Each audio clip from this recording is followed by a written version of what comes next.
Yo, what is up everyone? I'm back again with another review. Today we'll be reviewing the ATK X1 V2 Extreme. Now, just a quick disclaimer, this mouse was sent out to me by ATK, but of course that doesn't affect my thoughts and opinions for this review. Now to start things off, let's take a look at what's inside the box. So over here on the right side you have your ATK box. In my opinion, it is way too big and way too unnecessary to be this big, considering that these are all of the things that are inside of it. As you can see, there aren't really that many, and even the accessory box, if you look here, is way too big in my opinion. So I'm just not really a big fan of how big and unnecessarily big the X1 box is, and I believe on their other boxes for like their other mice, it's also quite similar, especially for the V2 series. So I'm just not really a big fan of it like at all. But moving on, you get a USB Type-C cable, some skates and some grip tape, some documentation, and the dongle. The build quality on the X1 V2 is surprisingly really good. It feels really solid and sturdy right out of the box, no issues with that, no flexing, no creaking. And comparing it to the X1 Pro that I used to had before, it feels so much better compared to that. Now, if you didn't know, I used to have an X1 Pro, and I also made a review on it over on Reddit r/mouse review. Now, I remember saying on that review that the build quality was good. However, after like a week or two, it did started having a creaking issue, most particularly here on this side of the mouse. Whenever I press into the mouse, there was like a creaking or like a popping noise that I felt and heard whenever I, like I said, pressed into the mouse. And after a while, now I didn't say this on my review, but the creaking actually started becoming way more worse after I made my review on it. About a month or two of using the X1 Pro, it started creaking so badly that I had to open up the mouse and started using a tape mod for the side button area where it makes contact with the shell. And that did fix it, that did make it much more solid and much more sturdy, but it was just such a hassle, and I didn't really know what I was doing back then when it comes to opening up mice. However, fortunately, I was able to somewhat fix it, I guess. And comparing it to the X1 V2, it just feels so much more solid and so much more sturdy right out of the box as well. Now, I still haven't had any issues with it so far, but I do think that this will feel much better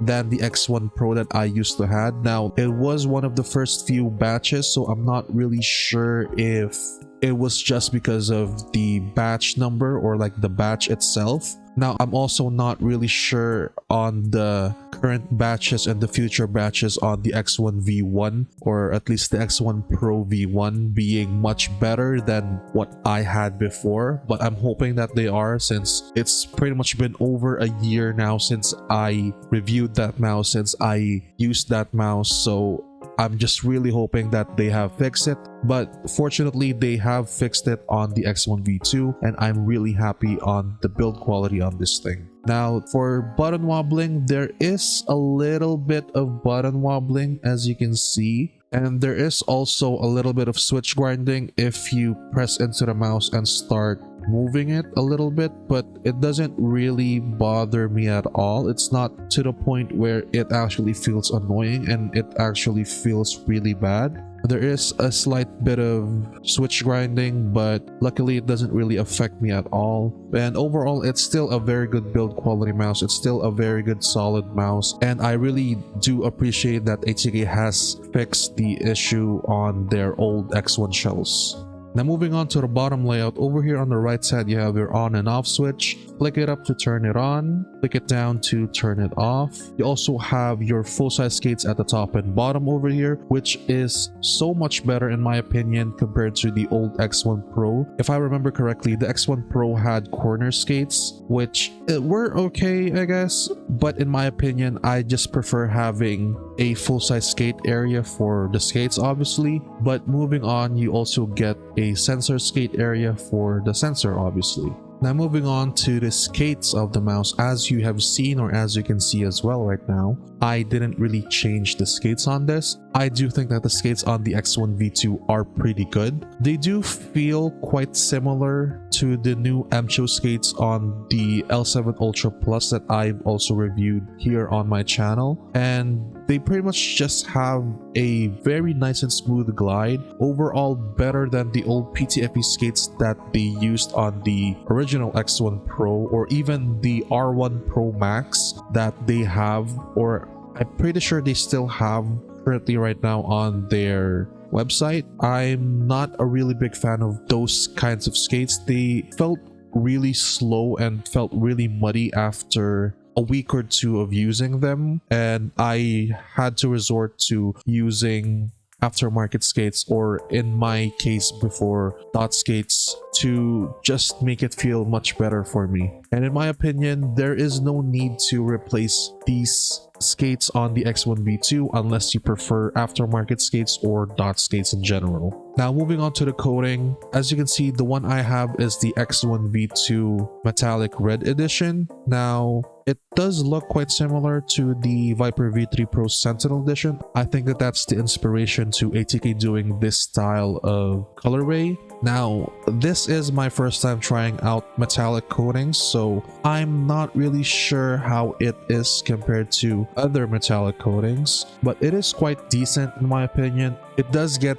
grippy when your arms get slightly warm and moist. However, when your hands are just really wet or are just really moist, it does get very slippery, and I would recommend using grip tapes if that is the case for you. But overall, it's not bad and it is very much usable, but it's definitely not the best coating that I have tested on a mouse before.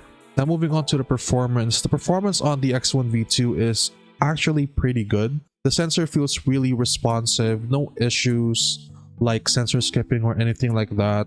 No issues with double clicking or slam clicking. I do think that the clicks or the switches on this mouse feel really good.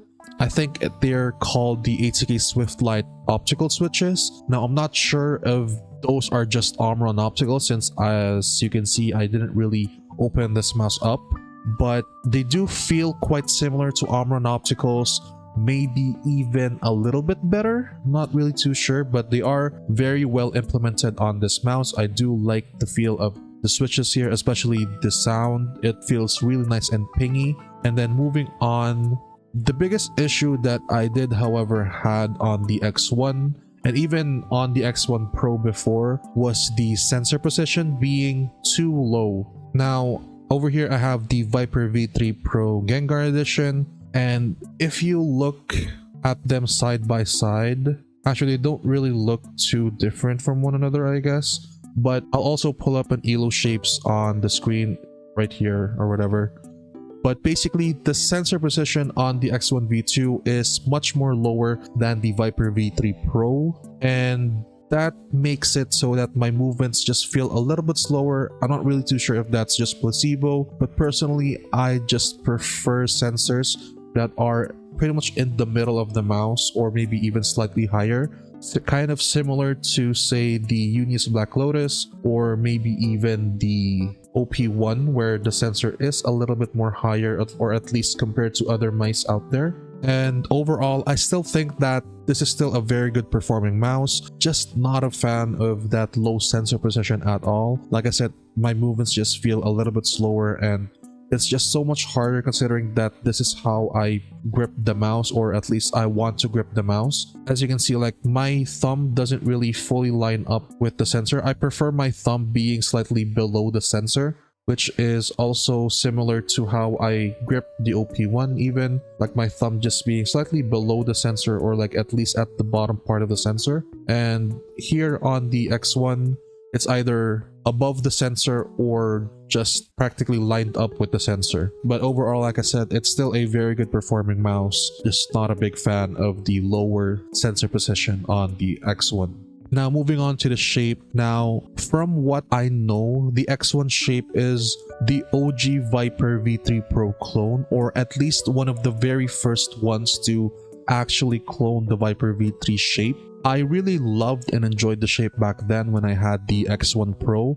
And from what I can remember, it still feels very similar, and the only changes are the upgrades to the internals. Now, the differences between the X1 and the Viper V3 Pro are pretty much just the side buttons. As you can see on the Viper V3 Pro, they're much more in the middle over here compared to the X1, where they're much more placed forward, which is also weird considering that the sensor position is placed lower. So you're kind of forced to maybe put your fingers over here on this side of the mouse, which isn't even aligned that much with the sensor. It's actually a little bit more lower than the sensor. Not really too sure if you can see it over there. But yeah, it's just a little bit weird that they placed the side buttons much more far forward compared to the Viper V3 Pro, where it is also very much aligned to the sensor. At least the middle of these are like kind of aligned to the sensor position of the Viper V3 Pro. Now, the main buttons are also shorter than the Viper V3, as you can see, but doesn't really affect the performance that much. Obviously, you're not going to be pressing the Viper over here on the far back of the main buttons, and similar to the X1, you're not really going to be pressing over here on this side unless you do, I guess. But another thing that I would like to note is the USB-C design, I guess. The area for the USB-C is also like different. As you can see here on the Viper, there is like a little bit of a cutout over here, whereas to the X1, it's just pretty much straight over here. And overall shape just feels nearly one-to-one to the Viper V3 Pro. Obviously, compared to the differences that I've mentioned earlier, they do feel quite similar to one another. Overall, really love the shape, and it is a very good clone of the Viper V3 Pro. Down, B. One enemy remaining.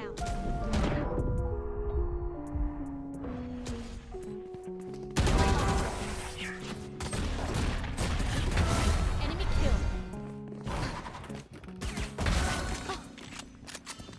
One enemy remaining. Be faster.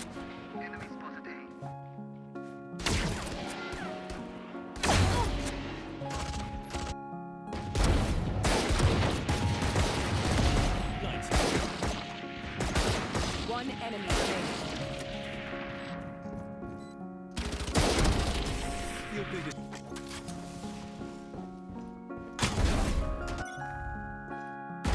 Away with you. Hey. That's three. Spike planted. One enemy remaining. One enemy remaining. Now, should you buy the ATK X1 V2 Extreme? Now, in my opinion, I highly suggest trying this mouse out, especially if you are looking for a very good and very close shape to the Viper V3 or the Viper V3 Pro. Now, the pros on the X1 V2 is that it is a very good performing mouse. The build quality also is insanely good in my opinion, and even better than the old version, or at least the previous one that I had before. The clicks also feel amazing, arguably one of the best optical switches that I have tried so far, or at least it is definitely up there in my opinion. Now, however, since there are pros, there are also cons to the mouse. One being is that the sensor position being lower compared to the Viper V3. So if you came from a Viper V3, or you think that the lower sensor position can actually affect how you perform with the mouse, then I really wouldn't recommend trying this out. And also to note, the forward side button placement, if you also think that you really wouldn't like the forward side button placement, or you just prefer side buttons being slightly more towards the back or like the middle, then I also wouldn't really recommend trying out the X1 V2. But if the pros outweighs the cons for you, then I would still highly recommend trying this mouse out. Like I said, it is a very good and a very close shape to the Viper V3 Pro. In my opinion, there really isn't much of a difference. in terms of the shape and even the performance as well, obviously other than the low sensor precision. But other than that, I still think that this is a very good clone of the Viper V3 Pro. Anyways, that's pretty much it for my review on the ATK X1 V2 Extreme. Now, if you guys want to check this mouse out, or you just want to check out other ATK mice or their other peripherals as well, then make sure to use my code over here on this screen somewhere. Not really too sure where editing me will put it, but basically, yeah, I have a code if you guys want to support me. And also make sure to leave a link down in the description below to where you can get this mouse, as well as a link to my affiliates and discount codes for other brands. Now, if you guys enjoyed this review, make sure to leave a like and subscribe to the channel. It helps a lot with the channel and for me to be able to make more videos like this for you guys. And that's pretty much it. Thank you guys so much for watching, and I'll see you in my next video.